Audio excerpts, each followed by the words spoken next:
आपने बहुत स्वाभाविक बात की कि इसको भाजपा राजनीतिक मुद्दा बनाने का प्रयास पहले भी हुआ। जब वो सेब दाने में डाला गया वो भी राजनीतिक दृष्टि से किया गया था, उसको भी, उसके पीछे भी भाजपा के लोग थे। और आप सब जानते, मैं खुद बागबानू सेब को पैदा करने वाला हूँ। वो सेब था जो खराब हो जाता है, सड़ा हुआ सेब होता है जिसको डिस्ट्रॉय किया जाता है, जो आप ये समझे कि MIS में भी नहीं जाता है। तो उसके ऊपर केस हुआ था, इन्वेस्टिगेशन हुआ। एक विभाग ने जो है, PCB ने अपने नियम के अनुसार उसमें उनको नोटिस काटा था। शायद वो वहाँ हाजिर नहीं हुए या क्या हुआ, ये एक नियम अनुसार कार्रवाई है, इसमें राजनीतिक दृष्टि से कोई कार्रवाई नहीं हुई होगी। और ये विभाग इसको अपने लेवल पे मुझे लगता है कि सॉर्ट आउट करेगा। नहीं, सवाल सवाल ये नहीं है कि 1 लाख रुपए का जुर्माना है। सवाल ये था कि मंशा क्या थी, आपने क्यों किया, आपकी मंशा क्या थी, कौन सी सड़क बंद थी। जब इसकी जानकारी हमने भी ली है, लोगों से पता किया, तो वो सीधी तौर पे सड़कें बंद कोई नहीं थी, लेकिन वो राजनीतिक दृष्टि से डाला गया और उसको वीडियो बना के उसको भाजपा के लोगों ने उसको शेयर किया, भाजपा के नेताओं ने शेयर किया। उसके पीछे जो मंशा थी वो सब समझ रहे थे, तो वो कार्रवाई हुई है, वो तो नियम अनुसार है, उसमें कोई भेदभाव नहीं है। अगर वो जाएंगे उनके पास, पोल्यूशन कंट्रोल बोर्ड के पास, जिनको नोटिस आया है, ये वहाँ तक मामला है। इसमें भाजपा के लोग क्यों इन्वॉल्व हो रहे हैं, इसको राजनीतिक रंग देने का प्रयास किया जा रहा है। एक रूटीन कार्रवाई है, वो आगे फाइन होगा या माफ़ होगा ये डिपार्टमेंट को देखना है, लेकिन भाजपा के लोग इसको दोबारा से फिर से राजनीतिक दृष्टि से देखना चाह रहे हैं। ये ऐसे हथकंडे हिमाचल प्रदेश के लोग बिल्कुल पसंद नहीं करते हैं और ये ना चलने वाले हैं। हमारे माननीय मुख्यमंत्री जी दिल्ली जा रहे हैं, उनको उसमें आमंत्रित हैं, तो स्वाभाविक तौर पे वो इसमें पार्टिसिपेट करने के लिए दिल्ली जा रहे हैं। ये G20 का एक देश जो आयोजन कर रहा है, ये सबके लिए गर्व की बात है। ये इसमें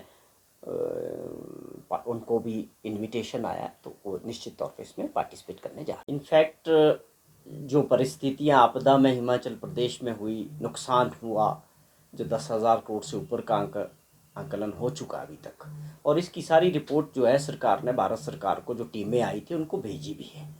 और उसके एवज़ में बार बार आग्रह करने के बावजूद कि हमें कुछ इसके मदद मिलनी चाहिए थी, और ख़ास तौर पे एक स्पेशल पैकेज की जो डिमांड माननीय मुख्यमंत्री जी ने देश के प्रधानमंत्री जी से और गृह मंत्री जी से की कि अगर भारत सरकार छोटे राज्य की, पहाड़ी राज्य हिमाचल प्रदेश एक गरीब राज्य है, हम आप समझे एक स्पेशल पैकेज में होता है, हमारी सारी स्कीमें 90-10 में होती है या 80-20 में होती है, विशेष राज्य का दर्जा हमारे को प्राप्त है।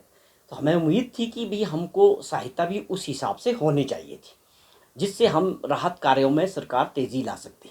लेकिन दुर्भाग्यपूर्ण आप ये देखिए कि बार बार विपक्ष के नेता माननीय ठाकुर जयराम जी इस बात को जिक्र मीडिया में कर रहे हैं कि बड़ी भारी सहायता मिली है। हमारी आपसे एक प्रार्थना है, आप लोगों के ज़रिए हम पूछना चाहते हैं कि आप उसका एक पूरा डाटा हमको बताएं, प्रदेश की जनता को भी बताएं कि कौन सी सहायता और किस प्रकार से प्रदेश सरकार को जो है अभी तक मिली है, ये बताने का कष्ट करें। केवल मात्र अगर आप एक भ्रमिक जो बयानबाजी कर रहे हैं, आप एक दिन उसके बारे में पूरी जानकारी हमको भी लग जाएगा मालूम और प्रदेश की जनता को भी, कि कब और कितना पैसा भारत सरकार ने हिमाचल प्रदेश को इस आपदा से निपटने के लिए दिया है। पहले भी बार बार कांग्रेस के सभी मुख्यमंत्री और सभी नेता या मिनिस्टर्स इस बात का जिक्र कर चुके हैं कि जो नड्डा साहब आए थे उस 200 करोड़ रुपया उनके आने के बाद ज़रूर मिला है। उससे पहले जो पैसा मिला है, वो जो आपदा का बजट होता है राज्य का, वो हमको जो है मिला। उसमें 180 करोड़ रुपए की किस्त एक थी और 180 करोड़ रुपए की किस्त दूसरी जो दिसंबर में ड्यू थी उसको एडवांस पेमेंट किया। उसके बाद 315 करोड़ रुपया जो 20 और 21 का भारत सरकार के पास आपदा का पैसा हिमाचल प्रदेश का था, उसमें से 189 करोड़ रुपया जो है ज़रूर हमको मिला है। तो ये सारा पैसा अभी तक मिला है, 200 करोड़ रुपया नड्डा जी के आने के बाद मिला है। अब इसके अलावा कौन सा पैसा मिला है, मेरी एक रिक्वेस्ट है विपक्ष के नेता से कि वो बताएं कि इसके अलावा कौन सा पैसा, जो हमने 10,000 करोड़ से ऊपर के जो लॉसेस के बारे में रिपोर्ट भारत सरकार को सबमिट की है राज्य सरकार ने, उसके एवज में कौन सा पैसा मिला, जयराम जी को ये प्रदेश की जनता को बताना चाहिए। सर एक सवाल और है। देखिए, पहली बात तो ये कि मदद मिलनी चाहिए, ये एक अधिकार है, फेडरल सिस्टम है देश में। हम एक विशेष श्रेणी का राज्य है और हमारा जो टैक्स सिस्टम है, कलेक्शन ऑफ टैक्स है, इनकम टैक्स है, जीएसटी है, सारा देश के पास जाता है, उसके बाद मिलता है। हमारा अधिकार भी है। अगर हम इस वक्त बुरे वक्त में हैं, प्रदेश की जनता बुरे वक्त में है, तो ये जिम्मेवारी भी है भारत सरकार की कि हमारी मदद के लिए वो खड़े हों। ये ठीक है कि हम बार बार इस बात का जिक्र कर रहे हैं कि जब पहले भी ऐसी स्थितियां बनी, उत्तराखंड में बनी, भुज में आया भूकंप था, या महाराष्ट्र में परिस्थितियां आई, तो उसको जो है आपदा घोषित किया गया राष्ट्रीय स्तर पे। लेकिन अगर आप वो नहीं कर सकते हैं तो कम से कम हम स्पेशल पैकेज की बात कर रहे हैं, जो हमारा एक अधिकार भी बनता है और मानवता के आधार पे भी भारत सरकार को इस पे गौर करना चाहिए। और उससे ऊपर उठ के कि देश के प्रधानमंत्री जी का जो लगाव प्रदेश की जनता से है, और बार बार इसका वो कई दफ़ा इसका जिक्र भी कर चुके हैं देश के माननीय प्रधानमंत्री कि मेरे हिमाचल प्रदेश से और लोगों से विशेष लगाव रहा है।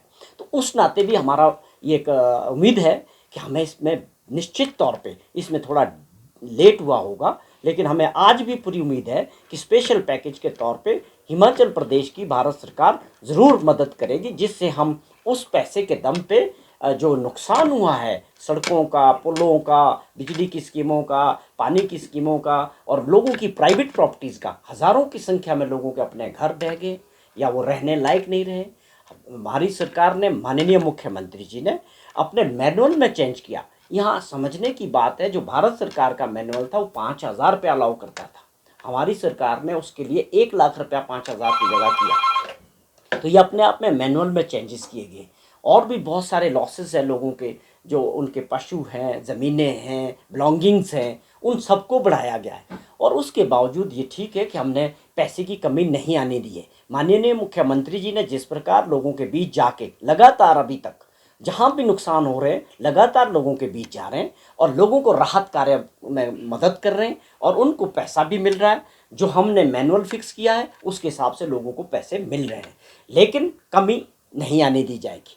भारत सरकार कितनी मदद करेगी, कब मदद करेगी, लेकिन मुख्यमंत्री जी ने अपनी मंशा साफ कर दी है कि हम पैसे की कमी नहीं आने देंगे और प्रदेश को बनाने में और लोगों की मदद में पीछे नहीं हटेंगे।